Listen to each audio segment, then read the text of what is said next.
Salut et bienvenue dans le parc national de Yosemite en Californie.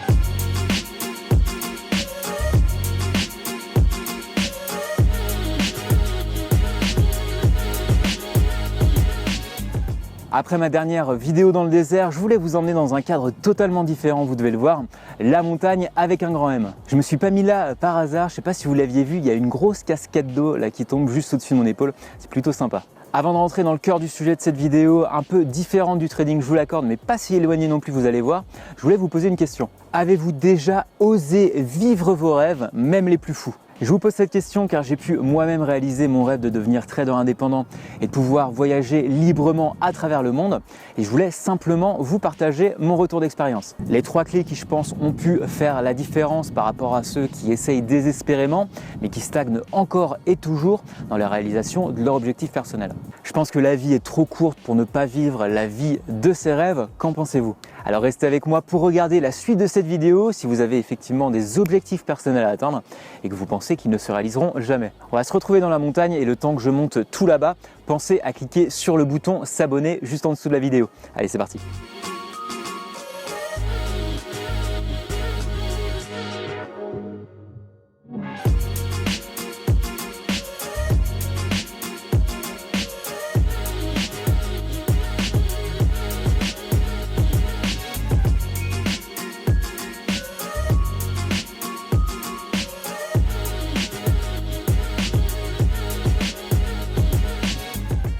On n'est pas bien là, au milieu de la nature?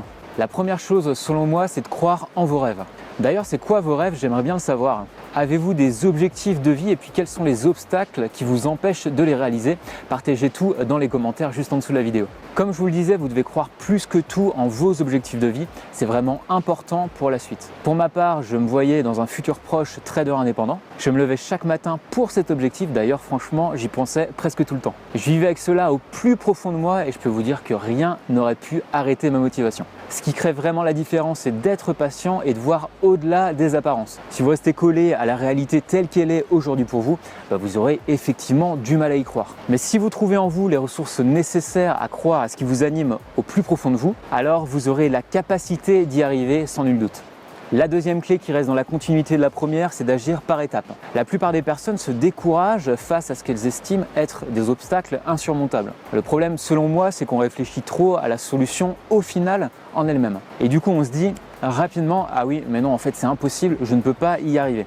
Et du coup, au final, on ne fait rien, on n'agit pas. Si vous êtes dans ce cas-là, pensez à des personnes qui ont réalisé avec succès leurs objectifs de vie. Je pense tout particulièrement à Elon Musk. Pour moi, c'est clairement un grand dingue et quelqu'un qui va au bout des choses, au bout de ses objectifs. Si vous ne connaissez pas Elon Musk, et pour vous citer que quelques-uns de ses projets les plus fous, il a été le cofondateur de PayPal pour simplifier les paiements sur Internet. Il a développé la marque Tesla Motors pour combattre le réchauffement climatique en créant des véhicules électriques hors du commun. Et puis il est également le fondateur de la société SpaceX qui a pour ambition de rendre possible la colonisation sur Mars, rien que ça. Donc vous le comprenez bien, sans agir par étapes, on ne peut pas créer des fusées, des voitures électriques hors du commun sans effectivement prendre le temps et avoir de l'ambition. Et puis c'est également la même chose pour vous, même si vous avez un projet plutôt fou. De 1, croyez-y à fond et de 2, découpez-le en plusieurs petites étapes, ce qui vous permettra d'avancer dans votre vie et de ne pas stagner. Ce qui me vient à vous parler de la troisième clé. Avez-vous remarqué que les personnes qui vous entourent vous influencent vous et les décisions que vous prenez? Donc selon moi, il est important d'inclure dans votre vie des personnes qui vous donnent l'envie d'aller jusqu'au bout de vos objectifs. Par exemple, si vous êtes passionné de musique et que vous souhaitez devenir musicien professionnel, le mieux que vous puissiez faire pour rencontrer d'autres personnes qui vous inspirent dans ce domaine, ça peut être d'aller dans une école de musique ou au conservatoire par exemple. Il est certain que vous trouverez là-bas au moins une personne qui a atteint différents objectifs. Je vous conseille vraiment de vous lier à cette personne un peu comme un mentor, puis d'en apprendre plus sur son expérience plutôt que de tenir compte des influences négatives des personnes qui ne sont pas prêtes à franchir le pas. C'est exactement la même chose en trading. Si j'avais dû écouter toutes les personnes qui m'ont dit « mais du coup tes revenus ne seront pas fixes par mois, ça ne te fait pas peur de ne plus avoir de salaire fixe qui tombe à la fin du mois ?» Dans tous les cas, vous ne serez pas compris par tous et puis vous ne pourrez pas de toute manière plaire à tout le monde. Ça, c'est vraiment inévitable. Et oui, car votre objectif, celui qui vous anime, vous motive, ne sera pas celui d'un autre. Et vous aurez donc du mal, dans certains cas, à faire comprendre pourquoi c'est important pour vous. Dans cette vidéo, j'avais envie de vous dire d'oser vivre vos rêves, de vous donner les moyens d'atteindre vos objectifs de vie. Pour ma part, le fait d'avoir quitté mon ancien job pour vivre de mon trading est maintenant une évidence même. Je me sens bien plus épanoui maintenant qu'avant. Je me lève chaque matin avec une envie folle de faire ce qui me plaît, ce qui me passionne et je ne peux que vous conseiller de faire la même chose, de franchir le pas, mais de manière structurée. Comme je le dis souvent, ne soyez pas effrayés d'avancer lentement, soyez plutôt effrayés de ne pas bouger. Sur ce, je vous dis à très bientôt dans une prochaine vidéo. Allez, salut!